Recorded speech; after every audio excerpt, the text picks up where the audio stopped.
This is an early, round-case bevel drive Ducati and probably the nicest one I've seen. This engine is absolutely stunning. Bevel drive uses a shaft with bevel gears at each end as a way to turn the camshaft on top of the engine. Designing an overhead cam engine requires you to decide how to turn your camshaft. When Ducati developed bevel drives, the next best option was a stack of gears, as chains would be unreliable, and suitable belts really didn't exist yet. A stack of gears would mean substantial mechanical losses. Using a shaft was a very effective way to achieve reliable results before timing chains or belts were perfect. Ducati also uses desmodronic valves, a concept nearly exclusive to Ducati. Desmo valves are a brilliant solution to an obsolete problem. When Ducati developed the desmodronic system, the valve springs were unable to open and close valves at the insane RPMs that Ducati expected them to. The solution was a brilliantly simple one. Ditch the springs completely and force the valve shut mechanically. While this technology was groundbreaking in its time, it's now just seen as overcomplicated for no reason. In this bike's day, you really had to want a Ducati to get one. Dealers were few and far between, so only expert riders with deep pockets sought them out. And for their hard work, Ducati supplied a mechanical masterpiece with electronics that made British vehicles seem reliable. While the riding experience was unrivaled, Ducati provided owners with many opportunities to sit by the side of the road and stare at their bikes. This bike was absolutely stunning, and to my surprise, it was a 10-year-old restoration. While $37,000 may seem like crazy money,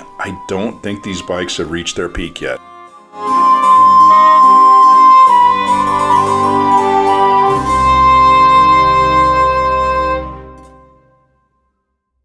That's all I got. Oh, good, it's finally over.